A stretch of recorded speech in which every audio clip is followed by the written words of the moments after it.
Summer of 1983. You're in the back seat of your dad's car.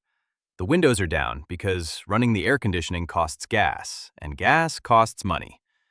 He pulls into a station on the corner, the kind with a small building and an island of pumps, and the front tires roll over a black rubber hose stretched across the concrete. Inside the building, a bell rings. The hose was filled with air and capped at both ends. When your tires compressed it, the pressure differential tripped a normally open switch that closed a circuit. That circuit powered a solenoid, and the solenoid struck a brass bell mounted on the wall inside the station. The whole system ran on simple pneumatics. No electronics, no sensors, just air pressure and metal. Milton Industries made most of them, model 805. They manufactured signal bells out of their facility and shipped them to gas stations across the country throughout the 1950s, 1960s, and 1970s. The company still exists. They still make driveway bells. You can order one online right now if you want, though almost nobody installs them anymore because almost nobody needs them. The bell was a summons. When it rang, an attendant in a collared shirt walked out from wherever he'd been standing and approached your car. He didn't wait for you to get out. He came to you. Your dad would say, "Fill it up," and the attendant would nod and walk around to the pump. He'd lift the nozzle, insert it into the tank, and flip the lever. The numbers on the pump would start spinning. While the tank filled, he'd grab a squeegee from a bucket of blue fluid and clean the windshield, front and back, sometimes the side mirrors too. He'd check the oil by popping the hood and pulling the dipstick, wiping it clean on a rag, inserting it again, and reading the level. If it was low, he'd offer to top it off. Sometimes he'd check the tire pressure without being asked. The whole transaction took 5 or 6 minutes, and you didn't have to lift a finger. In 1947, a man named Frank Urich opened the first modern self-service gas station in Los Angeles. The idea was simple: let customers pump their own gas and charge them less per gallon. It caught on slowly in California through the 1950s and 1960s. On June 10, 1964, John Roscoe opened the first remote self-service pumps in Westminster, Colorado. By 1966, there were an estimated 500 to 1,000 self-service stations operating in the country, mostly concentrated in western states. The oil crisis of 1973 accelerated everything. Gas prices spiked. Station owners looked for ways to cut costs. Self-service meant fewer employees. In 1973, only 13% of convenience stores sold gasoline. A decade later, that number had quadrupled to 52%. By the late 1970s, most stations had split their operations. One set of pumps for full service, another set for self-service. You could choose. But the price difference pushed most customers toward doing it themselves. In 1981, 48 states changed their fire codes to permit self-service gas dispensers. Only New Jersey and Oregon held out. Oregon finally allowed self-service in 2023. New Jersey still hasn't. The Retail Gasoline Dispensing Safety Act remains on the books. It states explicitly that no person shall dispense fuel unless that person is an attendant. The law doesn't expire until October 10, 2032. If you want to know what a full-service gas station felt like in 1983, you can still drive to Newark. Find a station with an attendant. Roll over the hose if there is one. Listen for the bell. Watch someone else pump your gas while you sit in the car, and remember what it was like when every gas station worked this way. The ritual had a shape to it. The bell announced your arrival. The attendant did the work. You paid and drove away. There was a beginning, a middle, and an end. You didn't have to make any decisions except whether you wanted regular or premium. You didn't have to get out in the rain. You didn't have to touch the pump handle that 1,000 other hands had touched before you. By the early 1990s, nearly 4 out of 5 gas stations in America operated as self-serve. The men in collared shirts were mostly gone. The rubber hoses were coiled up and stored away. The bells went silent. Milton Industries kept making them for the handful of stations that still wanted them, but the market had shrunk to almost nothing. You probably haven't thought about that bell in 40 years, but you remember it now. The way the sound carried through the open windows, the way the attendant's footsteps got louder as he approached, the way your dad nodded without getting out of the car and said 2 words, "Fill it up." You didn't know you were living through something that would end. You just thought that's how gas stations worked. July 4th, 1970. Independence Day weekend. 7 radio stations across the country aired a new program for the first time. The actual premiere had happened the night before, July 3rd, on KDEO in El Cajon, California, but the official launch date was the 4th. The show was called American Top 40, and the host was a disc jockey named Casey Kasem. Kasem had been working in radio since the 1950s. He'd honed his skills while serving in the U.S. Army in Korea, where he worked as an announcer for the Armed Forces Network. After his discharge, he bounced around stations in Cleveland and Detroit before landing in Los Angeles. It was in Cleveland that he developed what observers would later describe as his unmistakable voice. Warm, mellifluous, distinctive. He had a way of varying the information he presented, sometimes teasing a story for several songs before paying it off, sometimes dropping a fact so quietly you almost missed it. The format of American Top 40 was straightforward. Every week, Kasem counted down the 40 biggest songs in America based on the Billboard Hot 100 chart. He started at number 40 and worked his way to number 1 over the course of 3 hours. Between songs, he told stories about the artists, shared trivia about the music, and read dedications from listeners. The show aired on weekends, and millions of people tuned in at the same time to hear the same countdown in the same order. Don Bustany was one of Kasem's partners and co-founders of the show. He worked as a producer and writer, helping to shape the scripts that Kasem delivered each week. The production team would get the chart information in the afternoon and spend 4 or 5 hours getting the script in shape before Kasem recorded his voice tracks. The stories had to be verified. The staff followed a strict policy. They would never give Casey a story about an artist unless they could get at least 2 sources to confirm it. On October 7, 1978, the show expanded from 3 hours to 4. The longer format allowed for more stories, more dedications, and more music. By then, American Top 40 was airing on hundreds of stations across the country. The show had become a kind of secular liturgy, a shared ritual that created a common soundtrack for communities from coast to coast. Every week, Kasem ended the show the same way. Keep your feet on the ground and keep reaching for the stars. He said it in the same cadence every time. The phrase became his trademark, the unofficial motto of the show itself. You probably said it along with him at least once, trying to match the rhythm of his delivery. The way he lifted slightly on the word stars at the end, like he actually believed what he was saying. Kasem hosted American Top 40 continuously from 1970 until August 6, 1988, when he left following contract disputes with ABC and Watermark Productions. The departure was acrimonious. Kasem launched a competing show called Casey's Top 40, which debuted on January 21, 1989. But it wasn't the same. The original format, the original audience, the original ritual, all of it stayed with the show he'd left behind. On March 28, 1998, Kasem returned to host a revived version of American Top 40. He continued in that role until January 3, 2004. By then, the landscape of music discovery had shifted. MTV had risen and fallen as a music video platform. The internet was reshaping how people found new songs.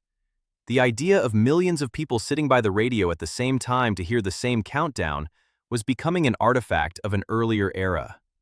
Ryan Seacrest hosts the show now. The format survives. Every Sunday from 8 in the morning until noon, he counts down the biggest songs in America. But the voice that shaped the ritual for an entire generation is gone. Casey Kasem died in 2014. He was 82 years old. The Sunday morning countdown was more than just a radio show. It was a clock. It ran for 4 hours and stopped at the same place every week. You couldn't skip ahead, you couldn't check the playlist online, you couldn't spoil the #1 song for yourself. You waited, because everyone waited. And when the countdown ended, when Kasem delivered his sign-off and the show went to commercial, you knew the ritual was complete. You could go outside now. Some of you still hear his voice when you close your eyes. The warmth of it, the steadiness, the way he said stars, like it wasn't just a word, but a destination. The first high-profile television usage of the phrase appeared in 1964 on KHJ-TV in Los Angeles. A booth announcer would read it during the 10 o'clock station break, just before the late news. The exact wording varied slightly from station to station, but the structure was always the same. A time announcement followed by a question directed at parents. "It's 10 o'clock. Do you know where your children are?" The phrase spread through the broadcast industry over the next several years. Following the Newark riots in the summer of 1967, new curfew laws went into effect in cities across the country, including New York. Stations saw an opportunity to position themselves as civic-minded. The question served a dual purpose. It reminded parents to check on their kids, and it introduced the late evening newscast in a way that felt responsible and community-oriented. In New York, WNEW-TV became the station most associated with the phrase. Mel Epstein, the director of on-air promotions at the station, developed their version around 1968. The impetus came from a Brooklyn woman named Mildred Coleman, who had expressed concerns to WNEW's public affairs director, Charlotte Morris, about children being out after hours in the neighborhood. Epstein's original wording used kids instead of children, but the station tweaked it before putting it on the air. Different markets used different times. Los Angeles and New York ran the announcement at 10 o'clock. Baltimore's WJZ-TV ran it at 11, following the city's adoption of a 10:30 curfew in consultation with Mayor Thomas D'Alessandro III. Philadelphia's KYW-TV and Boston's WBZ-TV adopted the phrase after their parent company, Westinghouse Broadcasting, recognized its effectiveness in other markets. The announcement aired on American television from the late 1960s through the late 1990s. In 1993, an NBC affiliate in Oklahoma City was still running it right before the 10 o'clock news. But think about what the question assumed. It assumed that television had an endpoint, that at some hour, reasonably soon, the broadcast would conclude and the day would be over. The 10 o'clock announcement made sense because the late news was often the last major program before the station signed off for the night. The question was a transitional device. It said, "The day is winding down. Check on your family." It assumed that parents might not know where their children were at that specific moment. Not because they were negligent, but because they had been watching television and attention was a finite resource. The question served as a reminder that the world outside the screen still existed and still required monitoring. It assumed that children should be home by a specific hour. The phrase was tied directly to curfew laws. It carried the authority of local government and the moral weight of community standards. The question wasn't rhetorical. It expected an answer. The announcement ran for 3 decades. By the late 1990s, it didn't make sense anymore. Television no longer ended at night. CNN had been running 24 hours a day since 1980. Cable channels multiplied. The VCR had arrived, and then given way to DVD players and DVRs. The internet was emerging. The question assumed a world with natural stopping points, and that world was disappearing. During the COVID-19 pandemic, WNYW, the station formerly known as WNEW, briefly revived the format. Instead of asking about children, the announcement encouraged people to stay home and stay safe. The structure was the same. The context was entirely different. The world no longer shut down at 10 o'clock. The world no longer shut down at all. January 6, 1973. ABC's Saturday morning schedule included a new 3-minute interstitial segment tucked between the cartoons. The segment was called Schoolhouse Rock, and the first episode featured a song called 3 is a Magic Number. The creator was an advertising executive named David McCall, who had noticed something about his son. The boy could memorize every lyric to every Beatles song he heard, but he couldn't remember his multiplication tables. McCall reasoned that if you set educational content to catchy music, children might absorb it the same way they absorbed pop songs. He hired a jazz composer named Bob Dorough to write the music. Dorough wasn't a children's entertainer. He was a pianist and singer who had recorded with Miles Davis and worked in New York jazz clubs for decades. When McCall approached him about writing educational songs for Saturday morning television, Dorough brought a musician's sensibility to the project. The melodies were genuinely good. The arrangements were sophisticated. The songs didn't condescend to their audience. Conjunction Junction first aired on February 10, 1973, as part of the Grammar Rock series within Schoolhouse Rock. Dorough wrote it, conducted it, and sang the lead vocal. The song explained what conjunctions do, hooking up words and phrases and clauses, through the metaphor of a train conductor working in a railroad yard. The animation showed boxcars labeled and but, and or being coupled together and sent down the tracks. The song lasted 3 minutes. It aired between Scooby-Doo episodes or between the Smurfs and whatever came next. You didn't choose to watch it, it just appeared. You were sitting on the floor in your pajamas with a bowl of cereal going soggy because you'd forgotten to eat it, and suddenly a cartoon train was teaching you grammar. ABC ran Schoolhouse Rock from 1973 to 1985. The series covered multiplication tables, grammar, American history, civics, and science. I'm Just a Bill explained how federal legislation moves through Congress. The Shot Heard Round the World covered the American Revolution. Interplanet Janet introduced the solar system. Every segment followed the same format, an educational concept set to music, illustrated with animation compressed into 3 minutes. The songs lodged in memory with unusual persistence. A 29-year-old woman in Nevada was once asked what she remembered from her childhood education. She mentioned Conjunction Junction and the preamble to the Constitution. Not a teacher, not a textbook, a cartoon that appeared between her cartoons and never asked permission. Thanks to Schoolhouse Rock, several generations learned the preamble the same way, by singing it. We the people, in order to form a more perfect union. The melody is inseparable from the words now. If you learned it that way, you can probably still recite the entire preamble, but only if you sing it. The segments were revived briefly in 1993 with new episodes. The original run is now available on streaming platforms. Your children can watch Conjunction Junction whenever they want, but they won't have the experience you had. They won't know what it felt like to have education arrive uninvited, sandwiched between entertainment, at the exact same moment that every other kid in America was watching the exact same channel. The simultaneity was the thing.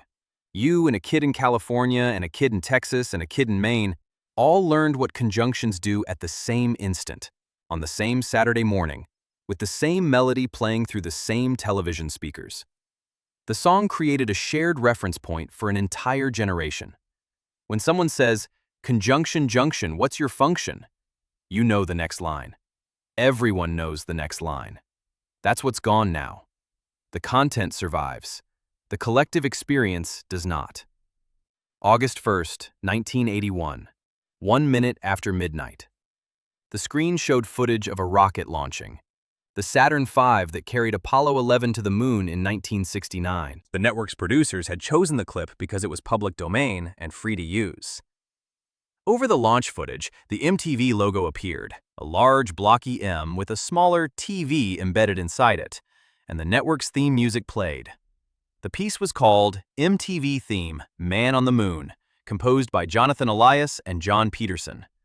Then came the first music video ever broadcast on MTV, Video Killed the Radio Star by the Buggles. The song had been released 2 years earlier in England. It was about the way new technologies displace old ones. The irony was deliberate. MTV launched with a mission to break records that couldn't get airtime on album rock radio stations. The format was simple: music videos, played in rotation, 24 hours a day.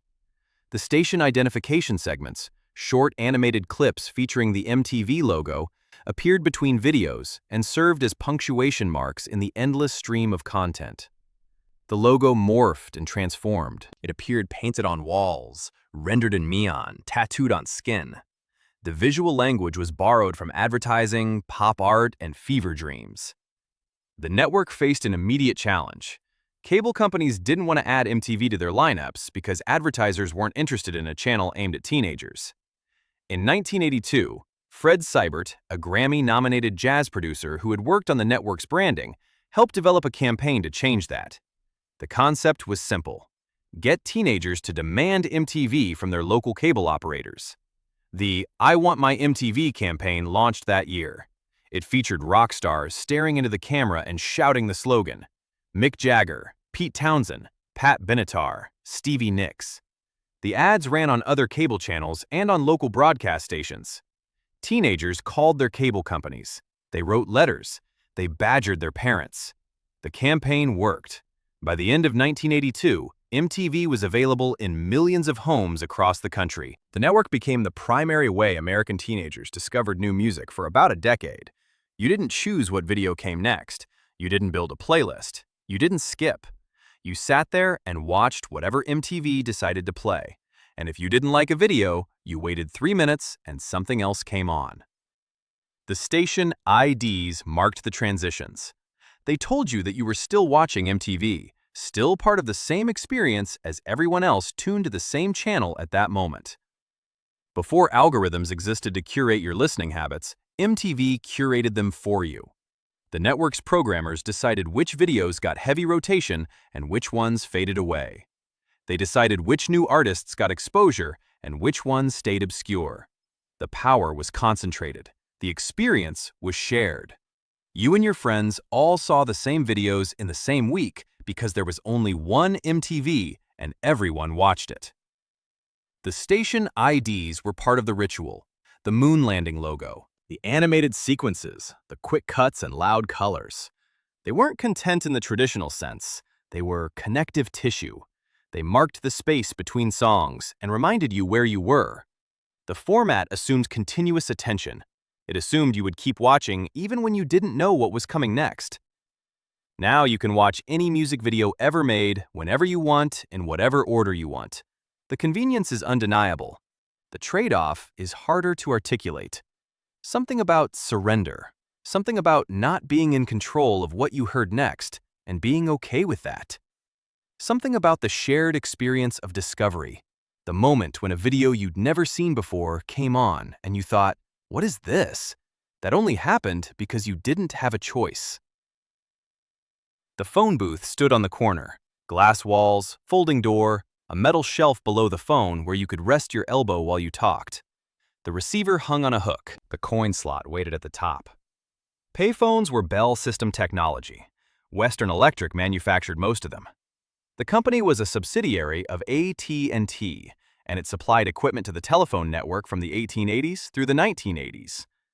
The phones were designed for durability.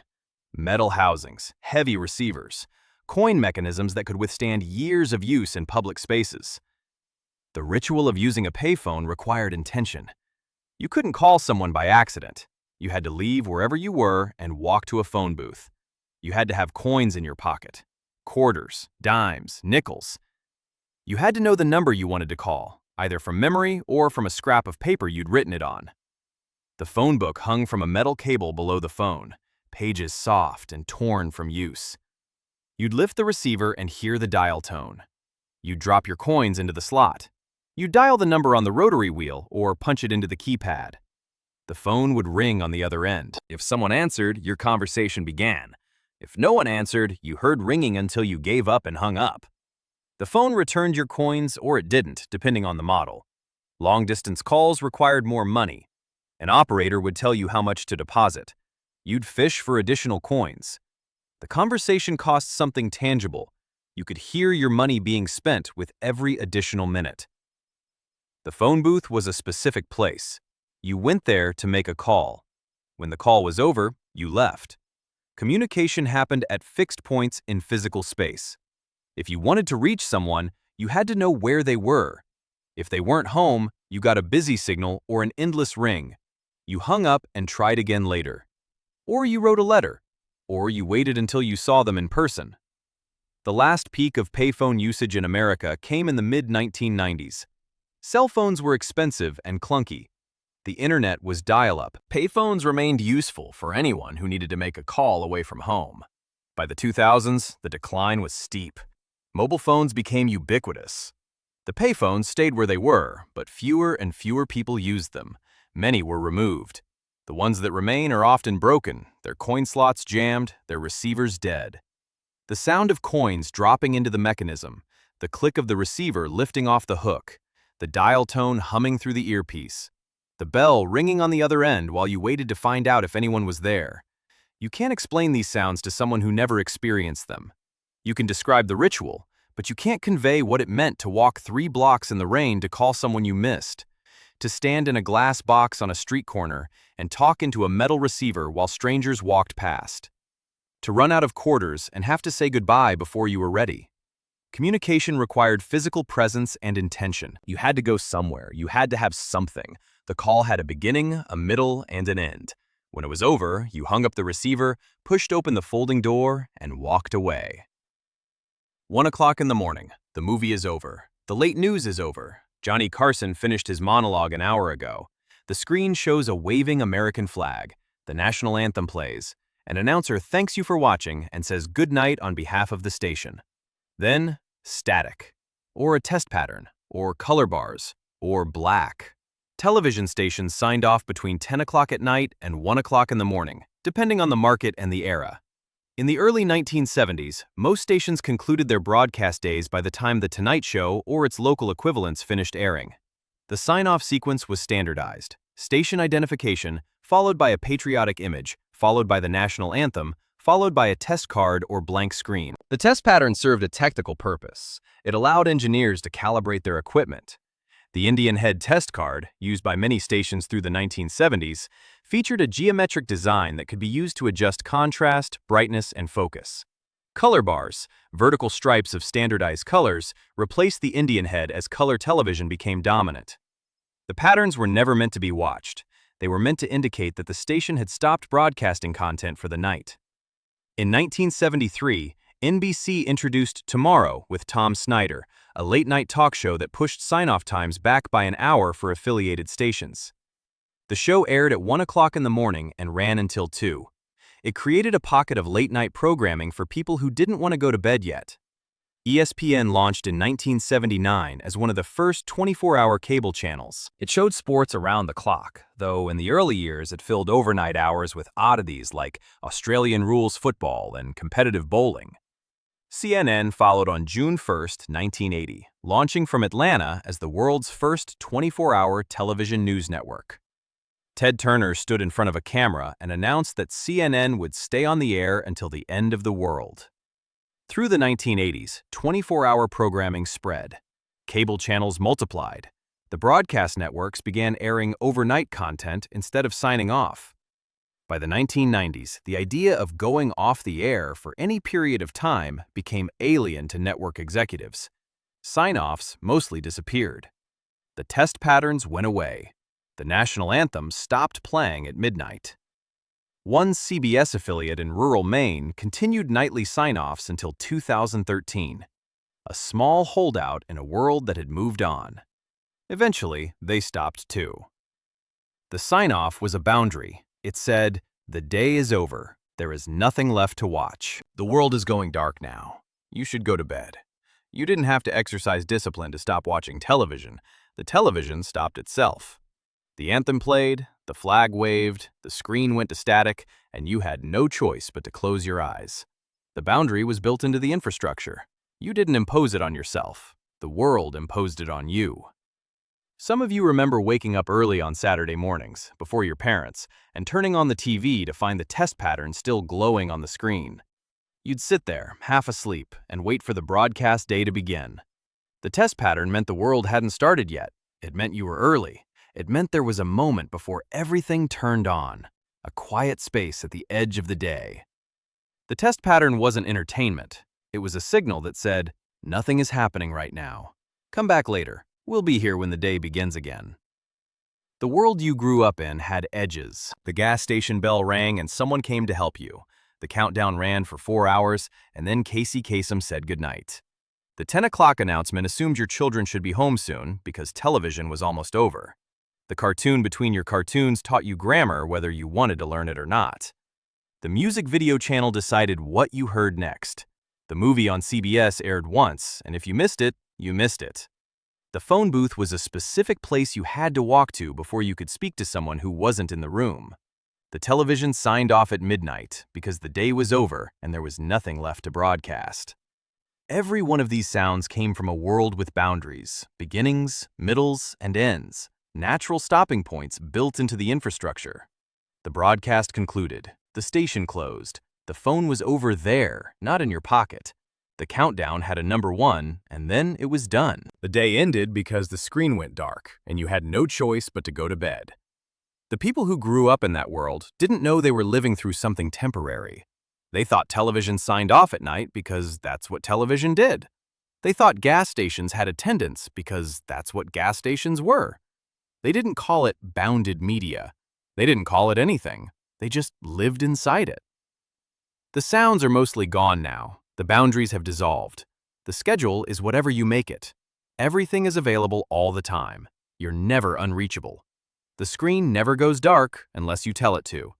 There's always something else to watch, something else to scroll through, something else demanding your attention. You didn't lose these sounds to accident or neglect. You lost them to convenience. Self-service gas is cheaper. On-demand streaming is easier. Mobile phones are more practical. The trade-offs seemed reasonable at the time. They still seem reasonable now. Nobody wants to go back to searching for a payphone in the rain. But something went with them. The natural stop-in points, the shared rituals, the moments when the world said, "Enough for today," and meant it. The collective experience of millions of people hearing the same countdown, watching the same video, learning the same song, at the same instant. You can't get that back by wanting it. The infrastructure is gone. The world rebuilt itself around different assumptions. Always on, always available, always more. We missed a lot in the first video. You told us in the comments. You filled the section with sounds we'd never mentioned. The gas station bell that rang when you rolled over the hose. Casey Kasem's sign-off that you can still hear in your head. The question that asked if you knew where your children were. The cartoon that taught you what conjunctions do. The MTV moon landing that started every broadcast day. The coins dropping into the payphone slot. The anthem that played when television ended. This one was for you. These were the sounds you remembered, and we forgot. But we know we missed more. There are sounds in your head right now that we didn't cover. A jingle from a commercial that hasn't aired in 30 years. A click from a piece of technology that doesn't exist anymore. A voice from a program that went off the air when you were still a child. Something specific enough that you can hear it clearly, as if it were playing in the room. What's the one sound you still remember that we missed this time? Leave it in the comments. We might make another one. The sounds you carry might be the same sounds someone else forgot they still remember. Subscribe if you want more stories like this. And if you ever find yourself at a full-service station in New Jersey, listen for the bell. It might still ring.